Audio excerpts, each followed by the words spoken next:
Principal ponto de partida para a melhoria dos deslocamentos urbanos, a Política Nacional de Mobilidade Urbana, que foi aprovada em 2012, prevê a prioridade de transportes não motorizados em relação aos que são motorizados e o coletivo em relação ao individual.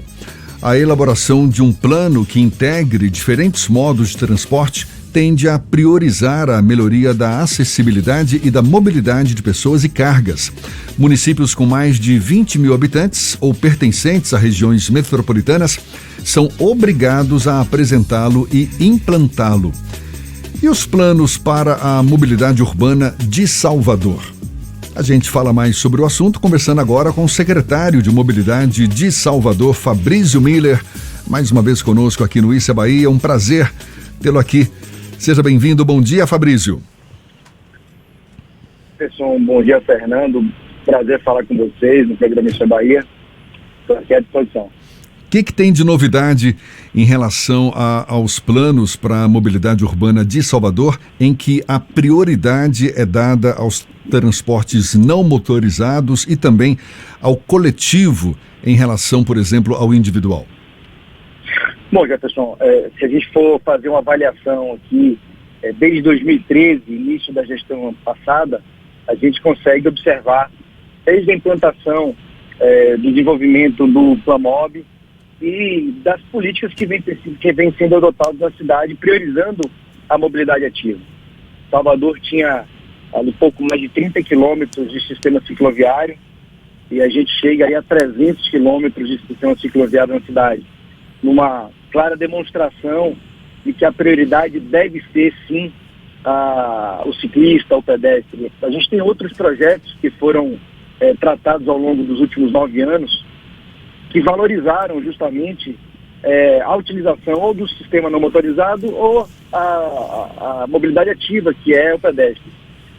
Vias tiveram seus passeios alargados, velocidade de trânsito em muitos trechos reduzida, o que ajudou, inclusive, a reduzir os acidentes fatais. Salvador hoje tem um dado que pouca gente sabe, mas é um dado que me orgulha bastante, e desde 2017, Salvador é a capital com o menor índice de mortes no trânsito por 100 mil habitantes. É a capital que mais conseguiu reduzir e que mantém ainda sendo a capital com o menor índice de acidentes com mortes. Isso tudo por conta de várias ações e de toda a política que foi adotada, priorizando pedestre, priorizando uma velocidade, um trânsito mais humano, devolvendo a cidade, devolvendo espaços públicos para a cidade. Tá? Existe uma teoria que eu gosto muito, que é devolver a cidade para as pessoas. Ao longo dos últimos 50 anos, as grandes cidades, elas foram feitas para os carros, né? Então você vê que a própria distribuição do leito viário, ela favorece o carro individual.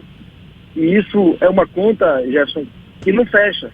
E essa conta está sendo cobrada agora nos grandes centros urbanos, principalmente aqui no Brasil, com congestionamentos cada vez maiores, porque se priorizou o transporte individual em detrimento da mobilidade ativa, do sistema não motorizado e principalmente em detrimento do sistema de transporte público coletivo, que precisa, para que as cidades possam fluir, precisa funcionar de forma adequada e as pessoas precisam considerar a utilização desse transporte como uma realidade, como uma necessidade no dia a dia.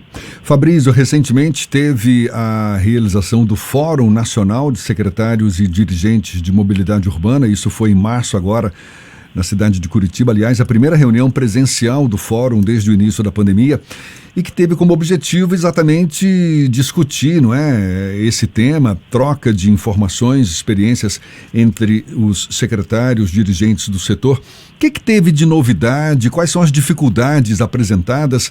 Porque esse é um propósito em nível nacional, né? Não tenha dúvida. E esse fórum, como você disse, foi a primeira reunião pós-pandemia, foi presencial. A gente passou a pandemia toda tendo reuniões mensais virtuais.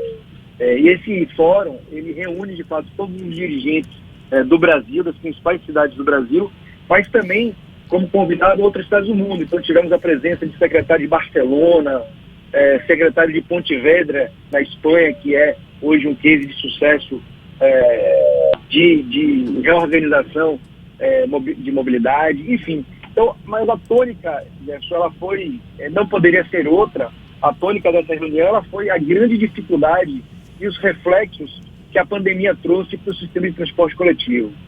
Como todo mundo sabe, é a maior crise que o sistema de transporte coletivo já passou em sua história. E ainda passa essa crise e ainda a gente sente efeitos ainda dessa crise. Você veja que no sistema metropolitano de transporte, que é de gestão do governo do estado, não é prefeitura, muita gente se confunde, ontem parou a terceira empresa do ano. Já foram 3 empresas do sistema metropolitano, a VSA, a BTM e ontem a Nova Aviação, que pararam por incapacidade de manter o serviço. E a crise trouxe essa dificuldade, não só a crise, mas nós temos agora uma questão que é pública e notória, que é um aumento muito expressivo do diesel, que é o principal insumo do transporte público, que ainda além da alta volatilidade que ela tem no mercado, a gente tem aqui ainda na Bahia um caso que é a incidência do ICMS, que é a maior do Brasil. Então acaba encarecendo o sistema, acaba encarecendo a própria tarifa, porque na concessão de transporte os custos são todos repassados para a tarifa pública. Mas essa foi a principal tônica do fórum, realmente discutir essa dificuldade, discutir novos modelos de remuneração do sistema de transporte. Enfim, acho que foi dois dias de muita discussão acerca disso. E, claro, passando ali, junto com a Frente Nacional dos Prefeitos, a expectativa da aprovação na Câmara dos Deputados, e isso é algo muito importante que a gente precisa cobrar dos deputados, a aprovação do PL que está lá, que repassa para os municípios a referente à gratuidade dos idosos, o pagamento referente à gratuidade dos idosos. Então a Bahia, Salvador tem aproximadamente 64 milhões de reais a receber, e esse valor ele é todo dirigido ao sistema de transporte público coletivo.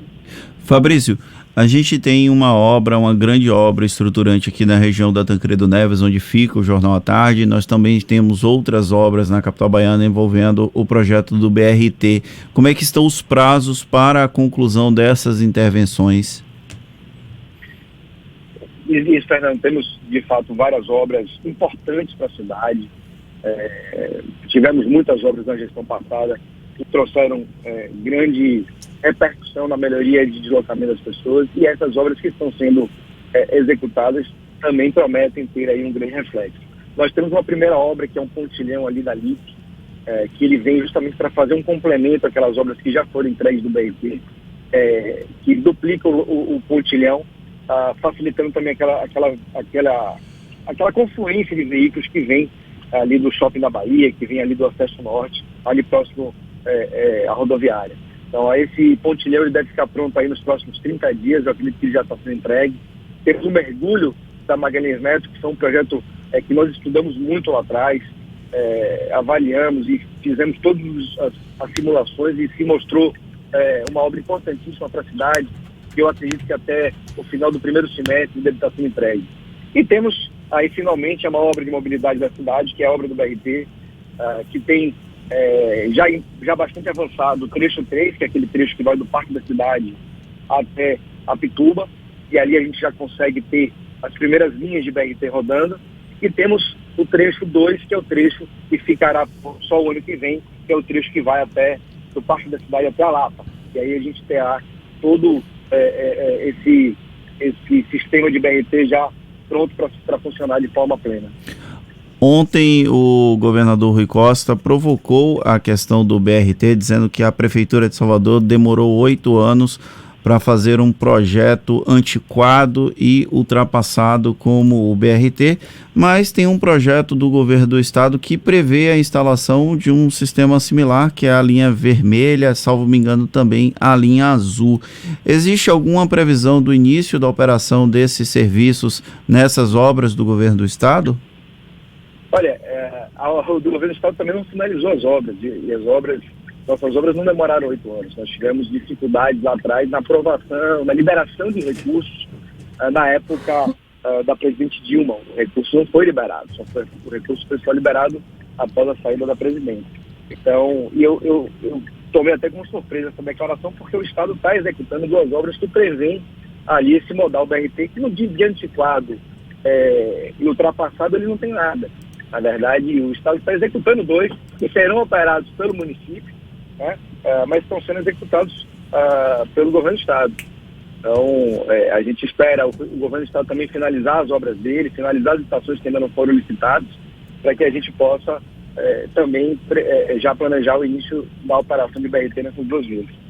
Tá certo. Fabrício Miller conversando conosco aqui, secretário de Mobilidade de Salvador, e a gente fica na torcida, viu, para que esse plano não seja só colocado em prática, mas que facilite a vida, sim, de todos nós, dos grandes centros, principalmente onde a mobilidade urbana sempre é mais complicada. Fabrício, muito obrigado pela sua disponibilidade, bom dia e até uma próxima.